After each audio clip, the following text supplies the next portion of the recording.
మధ్యప్రదేశ్ లోని బేతాల్ జిల్లాలో తీవ్ర విషాదం చోటు చేసుకుంది. ఈ ప్రాంతానికి చెందిన 4 ఏళ్ల బాలుడు కోల్డ్ డ్రిప్ అనే దగ్గుమందు సేవించి తీవ్ర అనారోగ్యానికి గురయ్యాడు. గత ఏడాది సెప్టెంబర్ మంత్ లో ఆ సిరప్ తాగిన తర్వాత కోమాలోకి వెళ్లిన అతను నాగపూర్ ఎయిమ్స్ లోని ఐసీయూలో చికిత్స పొందుతున్నాడు. ఆదివారం రాత్రి పరిస్థితి విషమించడంతో తాను తుది శ్వాస విడిచాడని డాక్టర్లు తెలిపారు.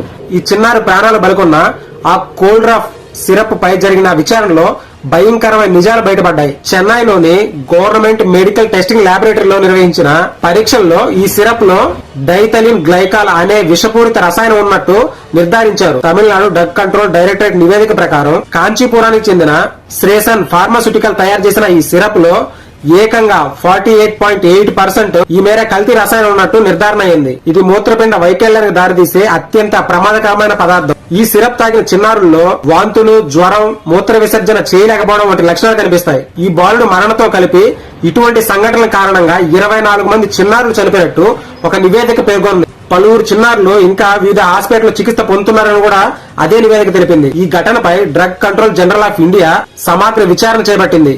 ఈ ప్రాణాంత సిరప్ ను సిఫార్సు చేసినట్లు ఆరోపణలు ఎదుర్కొంటున్న ఒక ప్రభుత్వ వైద్యునితో పాటు తయారీ సంస్థ యజమాని కూడా పోలీసులు ఇప్పటికే అరెస్ట్ చేశారు. గతేడాది అక్టోబర్ నే మధ్యప్రదేశ్ గవర్నమెంట్ ఈ సిరప్ విక్రయాలపై నిషేధాన్ని విధించింది. మరోవైపు దేశవ్యాప్తంగా 700 పైగా దగ్గు సిరప్ తయారు చేసే సంస్థల మీద తనిఖీ నిర్వహిస్తున్నట్టు రాజ్యసభలో కేంద్రం వెల్లడించింది. ఆఖరికి చిన్నారులు కాపాడాల్సిన అమృతం వంటి ఔషధాన్ని కూడా విషంగా మార్చేస్తున్నారు. ఇటువంటి మెడిసిన్ మీరు తీసుకునే ముందు జరా జాగ్రత్త సుమా. ఇటువంటి సంఘటన మీద మీ అభిప్రాయాన్ని ఖచ్చితంగా కామెంట్ రూపంలో తెలియజేయండి. Thank you for watching.